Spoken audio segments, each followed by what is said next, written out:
کرامت حق ہے، اللہ والوں سے کوئی ایسا واقعہ جو نارملی نہ ہوتا ہو وہ پیش آ جائے تو وہ کرامت ہوتی ہے. انبیاء نبوت کی دلیل کے لیے پیش کریں وہ معجزہ ہوتا ہے. تو آج ہم بات کریں گے ایک ایسی خاتون کی جو ولیہ تھی، اللہ والی تھی، اور اللہ تعالیٰ ان کو کیسے کیسے انعام و اکرام سے نوازتا، یہ بھی قرآن میں موجود ہے. حضرت عیسیٰ علیہ السلام کی والدہ ماجدہ، ٹھیک ہے، ان کا نام حضرت مریم رضی اللہ تعالیٰ عنہ، اور ان کے والد کا نام، حضرت مریم کے والد کا نام کیا تھا؟ عمران. ٹھیک ہے. جب بی بی مریم اپنی ماں کے شکم میں تھی، ماں کے پیٹ میں تھی، تو اس وقت ان کی ماں نے یہ منت مانی تھی کہ میرا جو بھی بچہ ہوگا میں اس کو بیت المقدس کی خدمت کے لیے وقف کر دوں گی، آزاد کر دوں گی. لیکن جب حضرت مریم پیدا ہوئی، بیٹا تو نہیں ہوا، تو پھر آپ نے ان کو بیت المقدس لے کر گئیں، اور بیت المقدس کے جو تمام عالموں اور عابد تھے، ان کے جو امام تھے اس زمانے میں وہ حضرت زکریا تھے، جو حضرت مریم کے خالو بھی تھے. حضرت زکریا کون تھے؟ حضرت مریم کے خالو تھے. ٹھیک ہے. حضرت زکریا نے حضرت مریم کو اپنی کفالت میں لیا، اپنی پرورش میں لے لیا، بیت المقدس کی اوپر منزل پر ایک محراب بنا دی، اور وہیں حضرت جو ہے وہ اکیلی عبادت میں مصروف رہنے لگی. حضرت زکریا صبح و شام ان کی خبر گیری کے لیے آتے، ان کی طبیعت وغیرہ پوچھتے. چند دنوں کے بعد حضرت مریم رضی اللہ تعالی عنہا کی جو محراب تھی اس کے اندر یہ کرامت نمودار ہو گئی کہ جب حضرت زکریا محراب میں جاتے تو وہاں سردیوں میں گرمیوں کے پھل نظر آتے، گرمیوں میں سردیوں کے پھل نظر آتے. اب سردیوں میں تو آم نہیں ہوتا نا، اب سردیوں میں اگر آم مل جائے کسی کو اور گرمیوں میں موسمی مل جائے تو یہ تو سردیوں میں آتی ہے نا. خیر فریج کر لیں، فریج میں رکھ لیں تو اب بھی مل جاتے ہیں، لیکن فریش کیسے ملتے تھے؟ تو حضرت زکریا اللہ کے نبی ہیں، حیران ہو کر کہتے ہیں اے مریم یہ پھل تجھے کہاں سے ملتے ہیں؟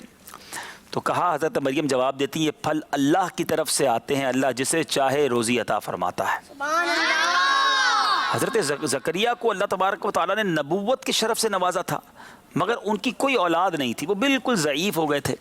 برسوں سے ان کے دل میں بیٹے کی تمنا تھی، تو انہوں نے اللہ عز و جل کی بارگاہ میں کئی بار گڑ گڑا کر دعا مانگی تھی، مگر اللہ کی شان بے نیازی کہ پھر بھی ان کو بیٹا نہیں ملا. جب انہوں نے حضرت مریم کی محراب میں یہ کرامت دیکھی کہ یہاں بے موسم پھل لگتے ہیں، تو اس وقت ان کے دل میں خیال آیا کہ میری اب عمر میں اتنی ضعیفی ہو گئی ہے، اتنا عمر گزر گئی ہے کہ اب مجھے جو ہے وہ بیٹا نہیں ہو سکتا، بچہ نہیں ہو سکتا، بے موسم کا یہ پھل ہے.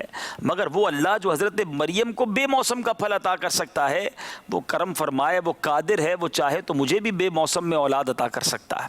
چنانچہ آپ نے محراب مریم میں دعا مانگی، اسی محراب میں چلے گئے اور وہاں جا کے دعا مانگی، اللہ تعالیٰ نے بڑھاپے میں آپ کو بیٹا عطا کر دیا.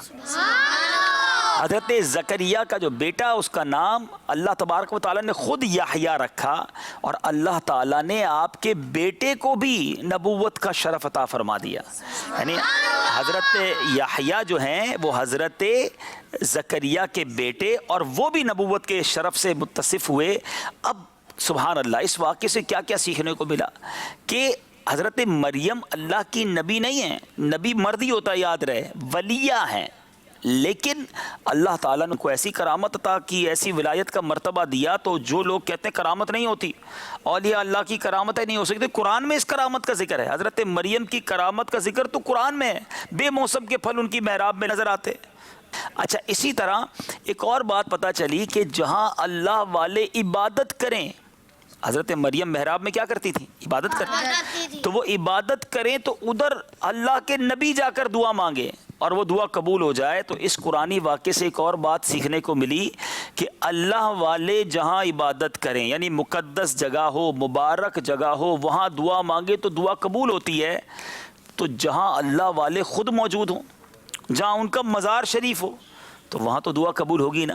تو اچھی جگہوں پر جا کر، مقدس جگہوں پر جا کر، وہاں جا کر دعائیں مانگی جائیں تو دعا ضرور قبول ہوگی. حضرت امام شافعی رحمۃ اللہ تعالی پتہ ہے کیا فرماتے تھے؟ آپ فرماتے جب میرے لیے کسی مسئلے کا حل مشکل ہو جاتا تھا، میں بغداد میں حضرت امام اعظم ابو حنیفہ رضی اللہ تعالیٰ عنہ کی قبر کے پاس بیٹھ کر اپنے خدا عز و جل کی بارگاہ میں حضرت امام کا وسیلہ پیش کرتا، اللہ میری مسئلے کو حل فرما دیتا، میری مراد پوری کر دیتا. یہ ولیوں کا طریقہ ہے کہ اللہ والوں کے مزار پر جا کر اللہ سے مانگیں، ان کا وسیلہ پیش کریں.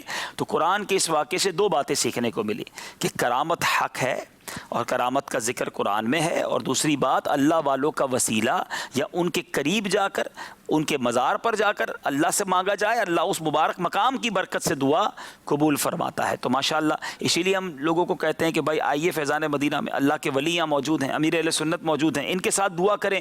کیا معلوم آپ کی آمین کے صدقے